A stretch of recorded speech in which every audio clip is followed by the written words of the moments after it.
1, 2, and 3 examples sets the scene. Now he's spoken about ignorance.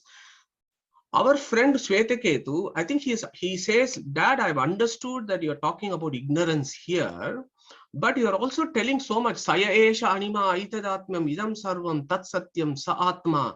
You've given so many adjectives to the Supreme Being, that he is very close to me. He is my antaryamin. He is all pervasive principle.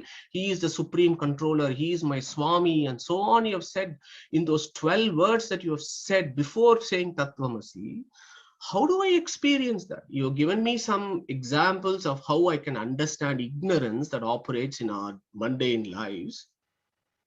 But how can I experience the omnipresence of the Supreme and at the same time the antaryamitva of the Supreme? Yeah, so we know this Katha Upanishad saying, right? Anoraniyan Mahato Mahiyan.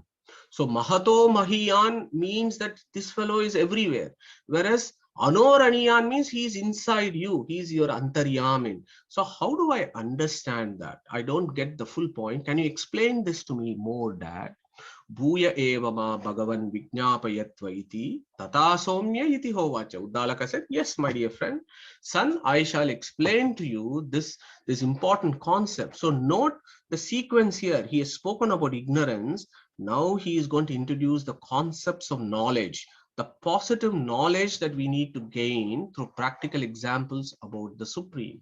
So he says, look, you know that I told you about that beehive. I spoke to you about the honey. I spoke to you about the nectar.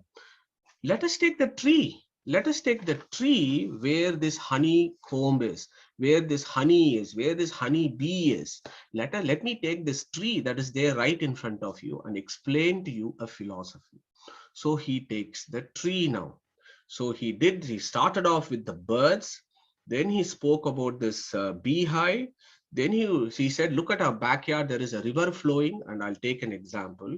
Now he says, look, there is a beehive, and that beehive is in the tree, and let me take a tree and explain to you a philosophy. So I'm going to start off with a bit of a quiz to get us all activated here, our minds activated here. Name these famous 2 trees of the Upanishads and the Gita, A and B. I've given the botanical names: Ficus bengalensis, Ficus religiosa. So please join in this discussion, the quiz. Give me the answer here.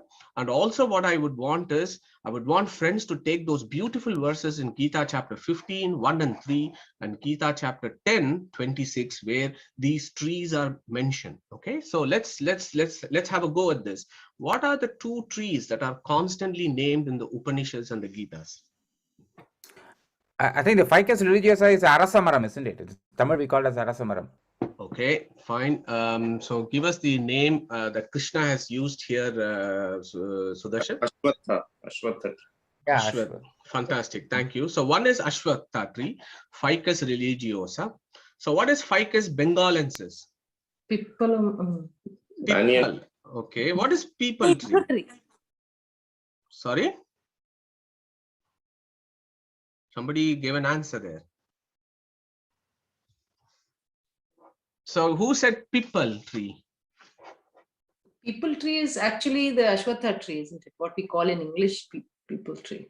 But banyan tree is different. The Ficus bengalensis is banyan tree. Correct. So Sushruth, you're right. Ficus bengalensis is banyan tree. So Neetaji, just a slight correction. So let's take this verse. I'll do the Mundaka Upanishad verse, but I'm going to ask a few to contribute to the Gita verse. So our Mundaka Upanishad, yeah, you know this, Dvasuparna, the greatest verse that we have used in the sections. Dvasuparna Sayuja Sakaya Samana Vriksham. Vriksham means tree. Parishashva Jate Tayor Anyaha Pippalam. Pippalam is fruit. Pippa means people tree. Okay, so the fruit of the people tree is called Pippalam. Swadati Anashnananyaha Abhichakashiti. So that Pippalam or people tree is the banyan tree. Ficus bengalensis. Okay, whereas Ficus religiosa is the Ashwatha tree. So who please recite, please come forward and recite these verses. These are important verses, isn't it, in chapter 15? So could I request one or two of you to take up these verses, please? Neetaji, do you want to start the first one? Yeah. ऊर्ध्वमूलमधः शाखम् अश्वत्थं प्राहुरव्ययम् छन्दांसि यस्य पर्णानि यस्तं वेद स वेदवित्. So here, thank you, Neetaji and Shishrut. So here, Krishna has taken Ashwattham, yeah, and that is the vriksha that is taken as an example to illustrate a philosophy by Krishna. So again, you would see this in various places, that in the Upanishads and Gita, it's either the banyan tree or it is the Ashwatha tree that is used to illustrate philosophy. And of course, Ashwatha tree is a very religious tree, and many temples have Ashwatha tree in that. And when we did the Gita chapter 15, we spoke a lot about Ashwatham. Okay, so Pragneshji, you had raised your hands. Yeah, if you want me to recite the second stanza. Please go for it. Fantastic. Go for it. Aswastamenam suvirudamula asanga sastrena tatena didva. Yeah. Ashwattham yenam suviruda moolam. Again, Krishna in the third verse, he said Ashwattham, this tree. Okay. Who's going to take 10:26? I will probably do that line. And oh yeah, they will go for it. No, I had a question actually. Okay, they will. Yeah. Can I just clarify this? So the figure A is a banyan banyan tree, which you are also calling a people tree. Correct. Pippalam. Yes. And the fruit of it is called Pippalam. And it's called banyan tree. Okay. And the figure B is Ashwatha tree, which is also called what? That's called Ashwatha. It's just Ashwatha. Ashwatha vriksha. Okay. Ashwatha vriksha. That's it. Whereas the people tree is called Vata vriksha. Okay. The people tree or the banyan tree, which is also called Pipa tree, it is also called Vata vriksha. So Google this, Vata vriksha, Ashwatha vriksha, and all that. They come often in Puranas, Upanishads, and Gita. Okay. Madhu, sorry, I've just Googled. Madhu, People tree comes as Ashwatha tree. So, Okay. Right. It depends. I was just going to say the leaves of the tree, of the Ashwatha tree, in figure B is what we call people leaves, which we put in the book. And then there is the thing. It is not the in figure A, it's in figure B. Which one? The people. Okay, I'll leave it to you guys to try and sort this out, because in my head, it's very clear that banyan tree is the tree that is described in Mundaka Upanishad. Whereas Krishna has used Ashwatha tree in 3 places, and also in Katha Upanishad. Urdhva Mulo Arvakshako Yesho Ashwathaha Sanatanaha. Even in Katha Upanishad, you get the Ashwatha tree. Okay. Now, the reason why I wanted to bring this, I'm glad that it has opened up some controversies here, so we can do some further research, and maybe Deval can provide a summary, a review of people tree and Ashwatha tree next class before we carry on with the discussion. Okay, but people tree has got roots coming from it, isn't it? The roots fall down near the. I mean, it comes to the ground, and it's always entwined with some other tree. I don't remember when in my childhood. I remember when I was going to school, there were many. Now they have cut all those trees with the roots coming out of the trees and coming and touching the ground. Yeah. Yes, thank you, Sheila ji. Yes, I agree with you. So yeah, the question I have is, which one of these 2 trees is actually called the banyan tree? So we all agree. Is A called the banyan tree? Is there any controversies there? No. Yeah, A is called the banyan tree. Do we agree with that? No, that is Vata vriksha. A is Vata vriksha. Correct. Vata vriksha is also called banyan tree. Yes, that's true. But people is the leaf of that figure B tree. Okay, fine. So we will do a bit of research on this. Okay, now my next question, why is it called the banyan tree? So there must be a reason, right? Why it's called the banyan tree? Because our colonialist called Vata vriksha as banyan tree because baniyas. But who are baniyas? Baniyas they are the businessmen. What the businessmen used to do is they used to be under this Vata vriksha, and they used to do business, and that's why it is called banyan tree. Okay, just an interesting fact. Okay, so for now, accept that this banyan tree is commonly cited in the Upanishads and the Gita. So also is the Ashwatha tree. Okay, and why am I making a big fuss about this? Because of this. Okay, so this banyan tree or Vatavriksha is also called Nyagroda. Okay, the other name for banyan tree is called Nyagroda. Okay, are you guys familiar with Nyagroda tree? Yeah, yeah. Nyagroda is banyan tree. The classical Sanskrit name for banyan tree is Nyagroda. Okay, so now what Uddalaka is doing is he's got Nyagroda tree in his ashrama, and he's showing that Nyagroda tree, and then he's saying, look, Nyagroda tree, let us take this tree, and I'm going to illustrate a philosophy for you as to how you can understand that the Supreme is all pervading, not only in Pindanda but also in Brahmanda. So how does he go about? He says, Asya somya mahato vrikshasya yo mule abhyahanyat jivan shravet. Yo madhya abhyahanyat jivan shravet. Yo agre abhyahanyat jivan shravet. Yesha jivena atmana anuprabhutaha pepiyamano modamano tishtati. Asya yad ekam shakam jivo jahatyata sasushyati. Dvitiyam jahati atasa sushyati. Tritiyam jahati atasa shushyati. Sarvam jahati sarvaha shushyati. Evameva kalu somya viddi iti hovacha.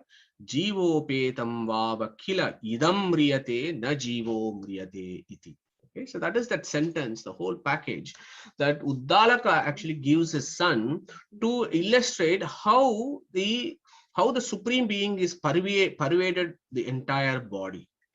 Okay, so to understand what is it that Uddalaka is actually telling us, we need to do some background research of some key verses here. So you have Vriksha here. Okay, so there is this verse called Vriksha and there is Jiva. There are two words there, and we need to understand what do they actually mean. Once you get the grasp of it, then you will the rest of the sentence is going to flow smoothly. Okay, but the first point here is Uddalaka is actually talking about this living tree called Nyagroda. So the Vedic view there, and I think you will find this helpful, is plants have life, and that plants have soul and they are living things. Okay, this has always been the Vedic view. We have always believed everything has life in it, including plants. Okay, whereas there are certain other philosophies that are interesting, which say only humans have souls, animals and plants do not have souls, so we are entitled to kill them and eat them. So there are these contradicting views as to which things have souls. So the Vedic view is very clear, and that is the reason why Uddalaka takes this tree. Okay, now I've given an instrument here again to bring that discussion. What is crescograph or crescography, and who invented it? So who's going to take this one up? Any idea what is crescograph and who invented Is that it? Jagdish Chandra Bose? Very good. So who answered that? That's me, Ajit. Ajit, well done. You're muted, but still you're able to answer. So excellent, excellent. So that is Jagadish Chandra Bose. So Jagadish Chandra Bose, I think it was about 115 or so years ago, he actually did a scientific experiment to prove that plants have life. Okay, that's all well and good. He used this instrument called crescograph, and he puts a plant and then he measures how the plant moves, and with various things, it has some reactions there. Yeah, so that is the crescograph. It's all well and good. Jagadish Chandra Bose physically he did an experiment to provide data to show that plants have life. But our Vedic rishis all along knew for a long time that plants have life. Okay, I hope you find that interesting.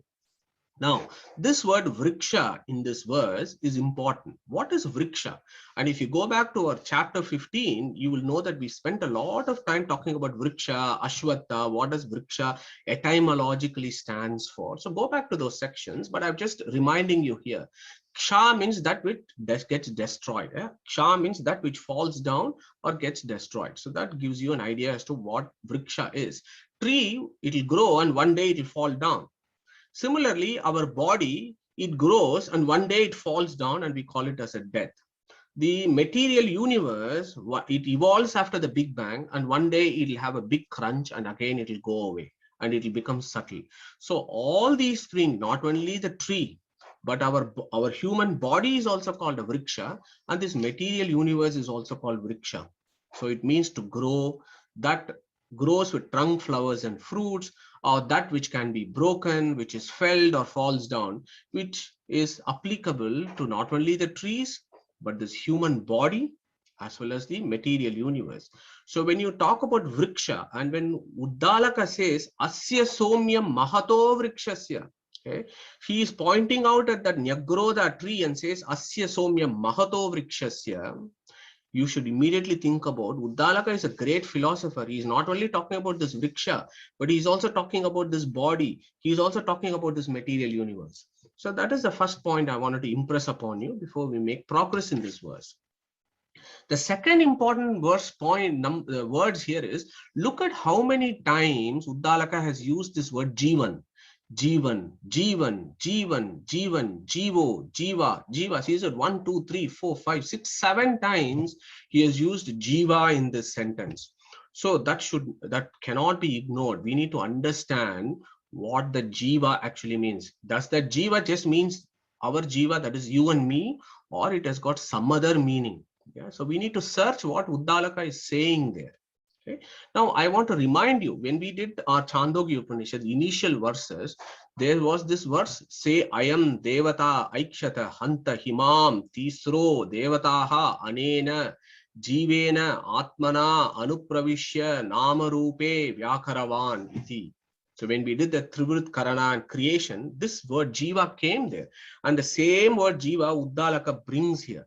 So if you go back to the slide, I gave you some ideas as to what Jiva means. Literally what Jiva means. Jiva, the etymology of the word Jiva, literally means Jiva Pranadharane.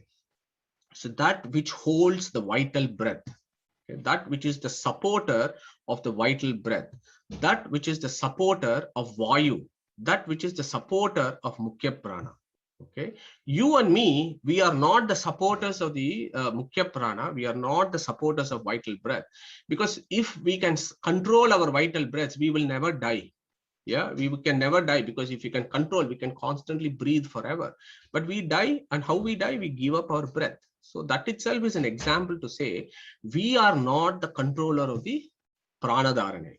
So Jiva Pranadharane is the etymology of Jiva. And Pancharatragama, and again we spoke about Pancharatragama as one of the key scriptures of Sanatana Dharma. Yeah, for example, in Visishtadvaita school, Pancharatragama takes very predominant position with regards to scriptural evidence of certain philosophical truth. So also in other schools, realistic schools of philosophy. So what Pancharatragama tells us is, who is this Jiva? And it says, Jiva iti aniruddhasya akyaha. Okay, Jiva means Aniruddha Namaka Paramatma. That is the name of Jiva in Pancharatragamas and also in etymology of the words. Okay, so I've asked this question, and I asked the same question before as well, but just as a revision, what is the meaning of Aniruddha? Yeah, so we may know some kids who have Aniruddha as their names. We also know Annamaya, Pranamaya, Manonmaya, Vijnanamaya, Anandamaya, Kosha. And when we did that, Taittiriya Upanishad talks about all this. Who controls Annamaya, Pranamaya, Manonmaya, Vijnanamaya, and Anandamaya. And I've given those Vyuha forms of the Supreme. Okay, so the word, what does that Aniruddha actually means, become important. Can anybody remind us what is the meaning of Aniruddha? Okay, so Niruddha means where there is a block. So Niruddha means there is a block and you can't go beyond it. Aniruddha means this person has no blocks for him at all. He goes everywhere. That is the literal meaning of Aniruddha, which means this being is all pervasive and he can go wherever he wants and he is everywhere. So that is the meaning of Aniruddha. So let us not forget, when Narayana in his Vyuha form is given the name Aniruddha, it is not a proper noun. It is an adjective that makes us understand what quality of the Supreme is actually described by the word Aniruddha. So the word Aniruddha basically means that which is pervading everywhere, and that which is a Jiva Pranadharane. So just stay with me on this, because then it will make sense as to why I have come with this idea that Jiva there does not mean the soul. The Jiva there means the supreme soul.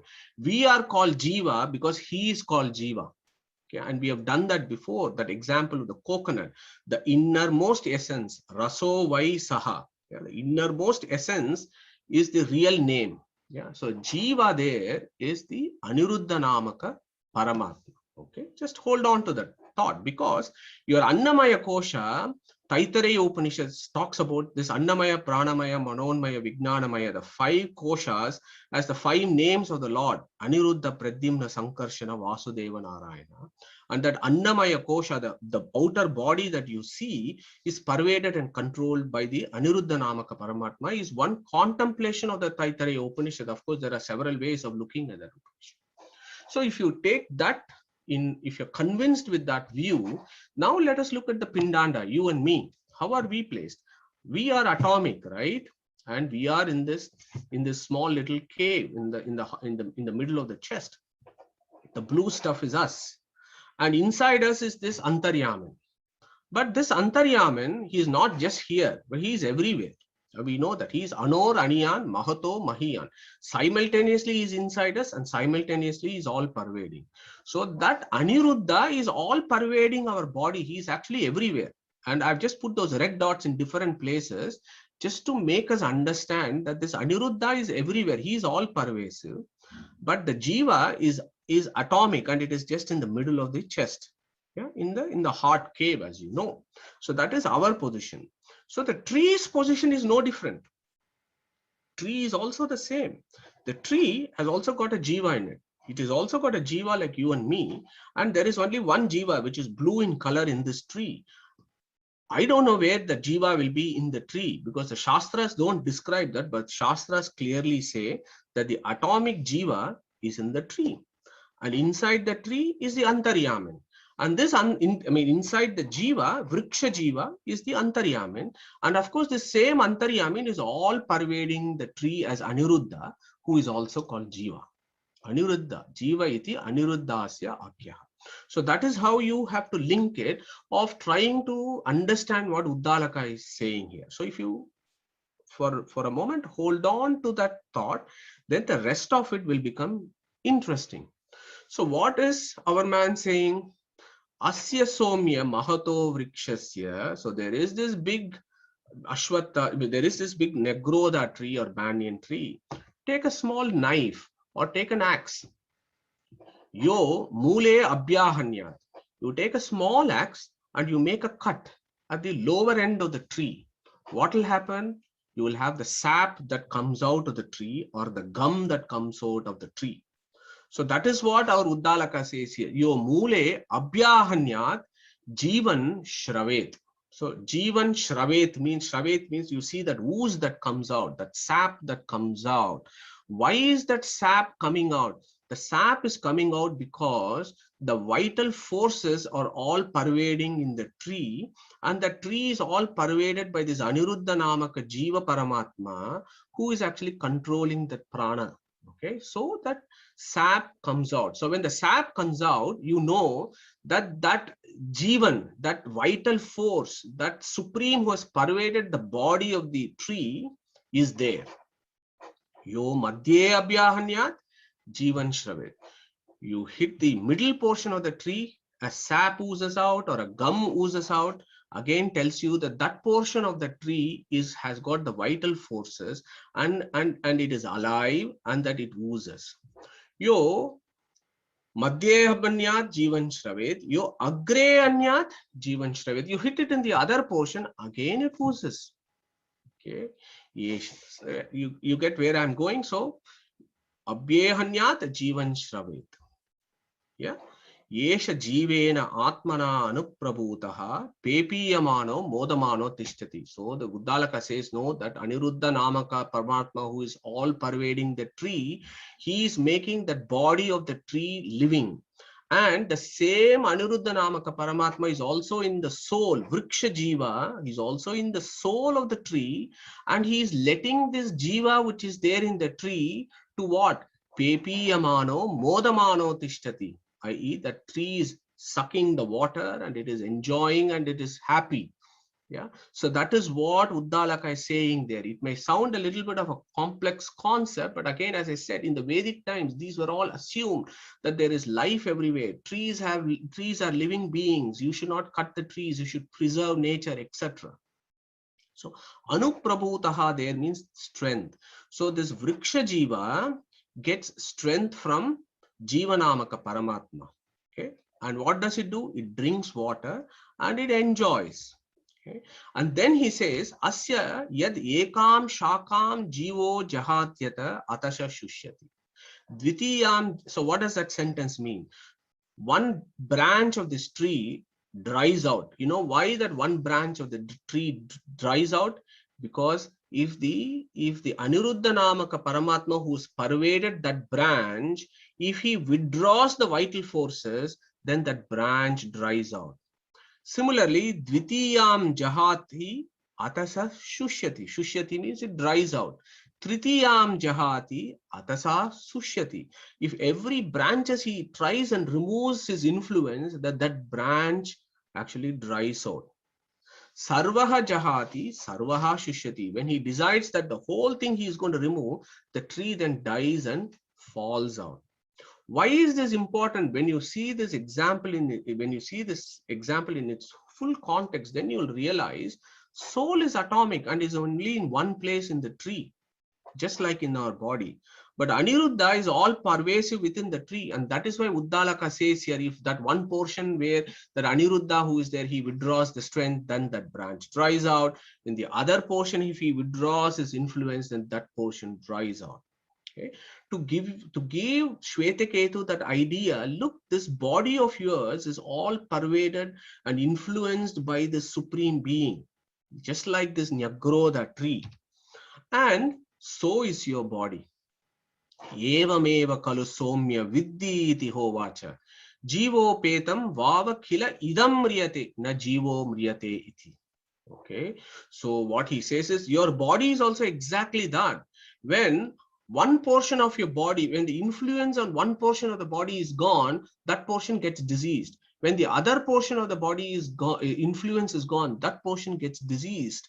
But when this Jivanamaka Paramatma decides that along with Prana Tattva, I am going to leave this body, then the body has to fall. Mriyate, idam mriyate. Whereas this Aniruddha Namaka Paramatma, na jivo mriyate iti. Yeah, so that we know from Gita, where Krishna has said very clearly, yeah, again in the 15th verse, in the 15th chapter, I think it is the 17th verse, where he says, Trilokam avishya bibarti avyaya ishvaraha. Okay, I am avyaya. I don't get destroyed when the universe is destroyed. Similar kind of ideas. So again, giving that concept of dependence that Uddalaka is being constantly telling his son, Shvetaketu, that we are dependent. Every part of our body is dependent. Yeah, and that is why Krishna calls himself, is called as Hrishikeshaha, because he is the controller of all the Indriyas. Yeah, that is why he is called Hrishika Ishaha. Hrishika means Indriyas, Ishaha means controller. And again in Keno Upanishad, as we have done, when Rudra asks that question to Chaturmukha Brahma, Keneshitam patati preshitam manaha, Kena pranaha pratamaha preiti yuktaha, Keneshitam vacham imam vadanti, Chakshuhu shrotram kavudevo yunakti. So how does this Indriyas work? Who is the controller behind this? How does my body work? How does various parts of my body work? Because I am a Jiva, I am atomic, I am in one place. I have some influence, but I am not independently able to control this. Who is doing this? And Chaturmukha tells him, Shrotrasya shrotram manasa mano yad vachoha vacham savu pranasya pranaha chakshushash chakshuhu atimuchadiraha pretya asmat lokat amruta bhavati. Beautiful, great verses from Chaturmukha reminding, and that is exactly what Uddalaka is telling us here, that Jivanamaka Paramatma, who is called as Aniruddha, who is all pervading in the body, is controlling everything. How can you realize that? Look at this tree. When you cut one portion, sap comes out. When you make a nick in the other portion, sap comes out. Similarly is how this Paramatma is all pervading and controls this. Our Vedanta Darshana father, Vedavyasa in Vedanta Sutra, has actually given a sutra for us. It's called Deha Yogat Vasopi. Okay, he gives that explosion. Deha Yogat Vasopi. The Supreme is there in the whole of this body and controls it.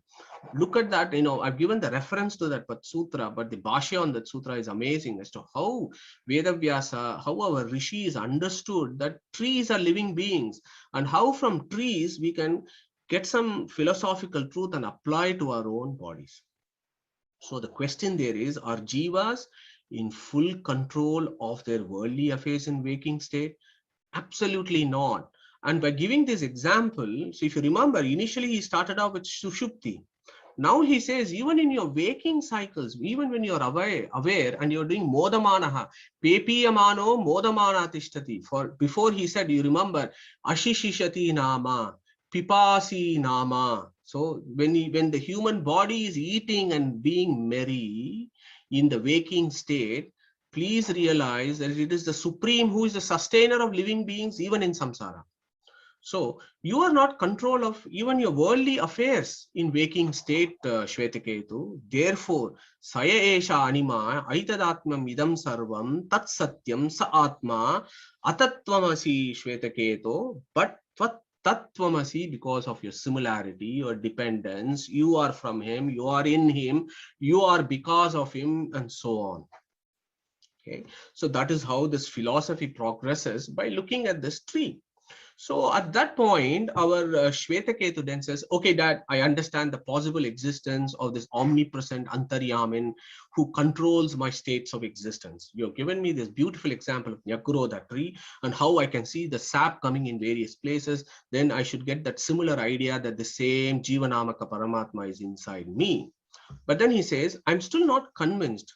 I know myself as a jiva. We all know that we exist because consciousness is a symptom of the soul. So we are all conscious beings. We are aware of ourselves, and we are to some extent aware of the external world, and to some extent we are aware of ourselves. So in that sense, we are aware of ourself. Yeah. So I know myself to some extent. Why am I still not aware of this Antaryamin? This is what is plaguing him. Yes, he said initially Antaryamin, and he spoke about ignorance. Then he spoke about this all-pervasiveness, how you can understand that all-pervasiveness means that he is also inside you, giving that example of the tree. But Shvetaketu is still not convinced. And he says, I mean, how can I be aware of this Antaryamin? Why am I not aware of this Antaryamin? His question is ignorance. Why is this ignorance? Why am I not aware of this Antaryamin? Is his fundamental problem. So he says, Bhuya eva ma bhagavan vijñāpayatvaiti tata somya iti hovacha. Let me explain to you as to how that Antaryamin concept operates.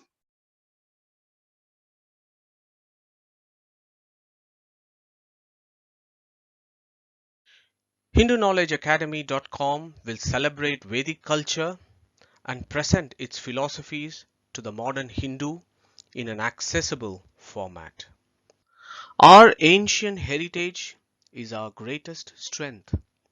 Through preservation and dissemination, together let us spread positivity in the world. Thank you for listening and welcome to Hindu Knowledge Academy.